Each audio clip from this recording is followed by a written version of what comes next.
আমরা একটা সুন্দর বাংলাদেশ দেখতে চাই। আমরা যদি নিজেদের মধ্যে বিভাজিত হই, ফায়দাটা কে পাবে? আমার তো মনে হচ্ছে কেউ না কেউ এখান থেকে গেম খেলার চেষ্টা করতেছে। বাঙালিদের আমাদের যে সংস্কৃতি, সেই সংস্কৃতির কোথাও কি পায়ুকাম আছে, অসভ্যতা আছে? আমাদের যে পারিবারিক বন্ধন, এটা তো আমাদের সংস্কৃতি। তাহলে আপনাদের সাথে আমাদের বিরোধ কোথায়? আমরা তো একই কথা বলছি। ধানমন্ডি তাকুয়া মসজিদের মতো মসজিদের ক্ষতি মুফতি সাইফুল ইসলাম কেবল বলেছিলেন এই দাবি মেনে নেওয়া উচিত, তাকে সেই মসজিদ থেকে স্যাক করে দেওয়া হয়েছিল। শরীফ আবু হায় তপু ভাইয়ের মতো মানুষ এই জায়গাতে ইসলামপন্থীর আহত হয়েছে, যারা এখনো হাসপাতালে আছে। আপনি তাদের কাছে যান, যে তাদের বয়ানগুলো আপনি কালেক্ট করেন। পাঠ্যপুস্তকের চূড়ান্ত এবং ছাপানোর আগে একদল শিক্ষাবিদের দ্বারা পর্যালোচনা করতে হবে, যাতে করে ধর্মীয় এবং সামাজিক দৃষ্টিকোণ থেকে এর মধ্যে সংবেদনশীল কিছু না থাকে। যে আমাদের যে পাঠ্যপুস্তক সংস্কারের জন্য যে কমিটি হয়েছে, সেই কমিটির মধ্যে এমন কতগুলো মানুষ এসেছেন যেই মানুষগুলোর ব্যাপারে সিংহভাগ যারা ইসলামী চিন্তা চেতনা লালন করেন তাদের আপত্তি আছে। এর মধ্যে একটি ছোট্ট কমিটি হয়েছিল, সেই কমিটিরও কিছু ব্যক্তির ব্যাপারে আপত্তি এসেছিল, কিন্তু সেই আপত্তির পরে সেই কমিটিকে বাতিল করে দেওয়া হয়েছে। আমরা পুরো কমিটি বাতিল করতে বলি নাই, বরং আমরা জিজ্ঞাসা করেছিলাম এই কমিটিটা কিসের ভিত্তিতে হলো, যারা নিয়োগ দিলেন তারা কারা, আবার বাতিল করে দিলেন আপনারা এটার সাথে, এটা কোন হিসাবে? কিন্তু আমরা অবাক করে দেখেছি বাতিল করে দেওয়ার পরের মধ্যে একটা শুভঙ্করের ফাঁকি আছে। সেটি হচ্ছে যাদেরকে বাতিল করা হলো তারা মূল যে কমিটি সেই কমিটির মধ্যে রয়ে গেছেন, মানে এখানের বাতিল আর না বাতিলে তেমন কোনো প্রভাব পড়ে না। এই ক্ষেত্রে আমরা তাদেরকে বলেছি যে পাঠ্যপুস্তকের চূড়ান্ত এবং ছাপানোর আগে একদল শিক্ষাবিদের দ্বারা পর্যালোচনা করতে হবে, যাতে করে ধর্মীয় এবং সামাজিক দৃষ্টিকোণ থেকে এর মধ্যে সংবেদনশীল কিছু না থাকে। আমাদের এটা কারোর সাথে প্রতিপক্ষ বানানোর মতো বিষয় নয়, বরং আমাদের একটা ছোট্ট এটা আপনাদের কাছে কনসার্নের জায়গা, যে আমাদের এই বিষয়টা যেন রিভিউয়ের মধ্যে আসে। এরপরে পাঠ্যপুস্তক থেকে অখণ্ড ভারতের যে বয়ান দেয়া হয়েছে, আমাদের ইতিহাসে যে মুসলিমদেরকে এখানে যেভাবে কালারাইজ করে দেওয়া হয়েছে, সেটার যেন এর মধ্যে আর প্রতিফলন না থাকে। এরপর আমরা বলেছি গণমানুষের চাহিদাকে আমলে নিয়ে নতুন কারিকুলাম প্রণয়ন করতে হবে, যেখানে মুসলিম সংখ্যাগরিষ্ঠ মানুষের ধর্মীয় অনুভূতির প্রতিফলন থাকবে। এবং আমরা সাথে সাথে বলেছি যে পাঠ্যপুস্তকে এমন কোনো ভিনদেশি মতাদর্শ প্রচার করা যাবে না যেটা আমাদের হাজার বছরের চলমান সংস্কৃতি এবং আমাদের ধর্মীয় সংস্কৃতির সাথে যায় না। এই বিষয়গুলি মূলত আজকে আমরা উপস্থাপন করার চেষ্টা করেছি। আমরা যাদেরকে কুশীলব বলতেছি, এই আন্দোলনের পেছনের লোক বলে আমরা যাদেরকে ফলাও করে প্রচার করছি, আপনারা দুই একজনকে হয়তো এখন দেখতেছেন, কিন্তু তাদেরকে কি রাস্তায় দেখেছিলেন আপনারা? সুতরাং সকলেই যে রাস্তায় ছিলেন এরকম নয়। সুতরাং রাস্তায় নাই বলে আপনি একদম অস্বীকার করে ফেলবেন, বিষয়টি কিন্তু আমাদের জন্য যৌক্তিক বিষয় হবে না।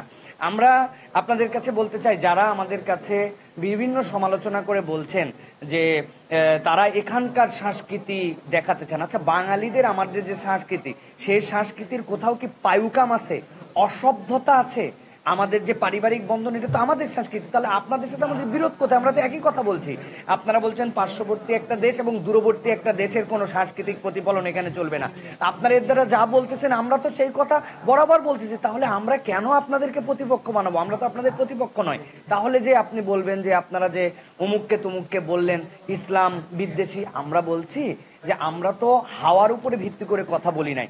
আপনাদের নিজস্ব কতকগুলো বক্তব্য, স্ট্যাটাস আমাদের কাছে প্রতিমান হয়েছে জন্য সেগুলো ইসলামের দিক থেকে আমরা মনে করেছি গ্রহণযোগ্য নয়, জন্য আমরা আপনাদেরকে কথা বলেছি। আপনি যদি ভুল করে বলে থাকেন অথবা আপনি আপনার স্ট্যান্ড থেকে যদি ফেরত আসেন, আপনি সেটা জানান, তাহলে আমরা আমাদের কথাকে তুলে নিব।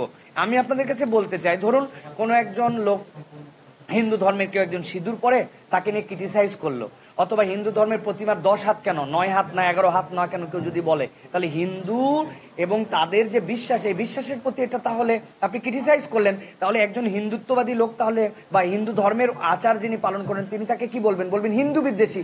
তাহলে আমার ধর্মে পায়ুকাম নাই, আমার ধর্মে একজন মেয়ে বয়স্ক হলে তিনি হিজাব পরবেন, তার স্বাধীনতা আছে, তিনি ওড়না দিবেন, তার স্বাধীনতা আছে, একজন পুরুষ তার দাড়ি রাখবেন।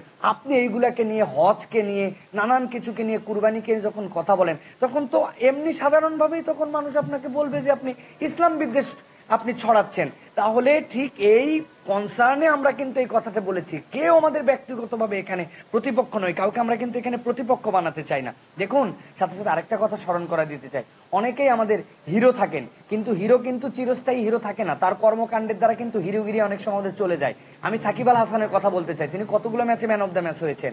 আমি যদি মাশরাফি বিন মুর্তজার কথা বলতে চাই, তিনি কতগুলো ম্যাচে ক্যাপ্টেন্সি করে বিজয় এনে দিয়েছিলেন, কিন্তু বিগত রেজিমের উচ্ছিষ্ট ভোগিতা হওয়ার কারণে তারা কিন্তু আজকে মানুষের হৃদয়ে হিরো নাই। সুতরাং আপনি রাস্তায় ছিলেন, আপনাকে আমরা শ্রদ্ধা করি, কিন্তু আপনি ইসলামের বিপক্ষে কথা বলবেন অথবা স্ট্যান্ড আপনি দিবেন, সেই জায়গায় আমরা কথা বললেই উল্টো আপনি আমাদেরকে আবার আপনাদের ট্যাগ লাগাই দিবেন যে আমরা নাকি মৌলবাদী, স্বার্থান্বেষী। এই যে মৌলবাদী বলেন, স্বার্থান্বেষী বলেন, এটা তো বিগত রেজিমের সময় সেই কথাগুলোর সমর্থক যারা আমাদেরকে বলতেন স্বাধীনতার পক্ষের শক্তি, বিপক্ষের শক্তি, এইভাবে দেশকে বিভাজন করতে চেতেন।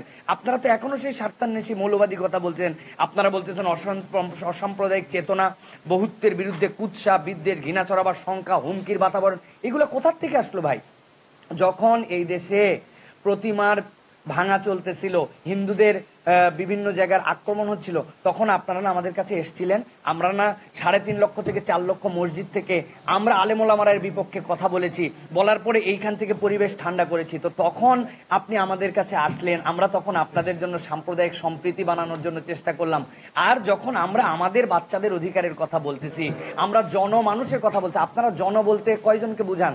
আর আপনারা যদি এই শহীদদের কাছে যান, শহীদদের পিতাদের কাছে যান, তারা তো বেঁচে আছেন। আপনারা যে জিজ্ঞাসা করবেন যে আপনারা কি দ্বারা উদ্বুদ্ধ হয়েছিলেন, তারা অনেকেই বলছেন, বেশিরভাগ মানুষ বলেছেন আমরা ইসলামপন্থী, আমরা অনেকে অজু করে গিয়েছি, আমরা এই ফ্যাসিজম আমরা দেখতে চাই না, আমরা এই জায়গা থেকে জুলুমের বিপক্ষে এসেছি, ওলামায়ে কেরাম সহ বিভিন্ন জনের প্রতি অত্যাচার হয়েছে আমরা দেখেছি। খতিব ধানমন্ডি তাকুয়া মসজিদের মতো মসজিদের খতিব মুফতি সাইফুল ইসলাম কেবল বলেছিলেন এই দাবি মেনে নেওয়া উচিত, তাকে সেই মসজিদ থেকে স্যাক করে দেওয়া হয়েছিল। শরীফ আবু হায় তপু ভাইয়ের মতো মানুষ এই জায়গাতে ইসলামপন্থীর আহত হয়েছে, যারা এখনো হাসপাতালে আছে। আপনি তাদের কাছে যান, যে তাদের বয়ানগুলো আপনি কালেক্ট করেন। সুতরাং আমরা বলতে চাই যে আমরা তো কাউকে প্রতিপক্ষ বানাচ্ছি না, আপনারা কেন নিজেরাই নিজেদেরকে আমাদের মধ্যে থেকে প্রতিপক্ষ বানায় বিভাজন তৈরি করার চেষ্টা করতেছেন? এই জন্য আমরা বলবো মেহেরবানি করে আমরা একটা সুন্দর বাংলাদেশ দেখতে চাই। আমরা যদি নিজেদের মধ্যে বিভাজিত হই, ফায়দাটা কে পাবে? আমার তো মনে হচ্ছে কেউ না কেউ এখান থেকে গেম খেলার চেষ্টা করতেছে, মানুষের মধ্যে থেকে দূরত্ব তৈরি করায় দিয়ে আমাদেরকে নতুন করে আবার নিজেদের মধ্যে বিভেদ তৈরি করার জন্য চেষ্টা করতেছে। সুতরাং আমরা বলবো যে আমাদের যে যৌক্তিক দাবিগুলি, এই দাবিগুলি এমন কঠিন কিছু নয়।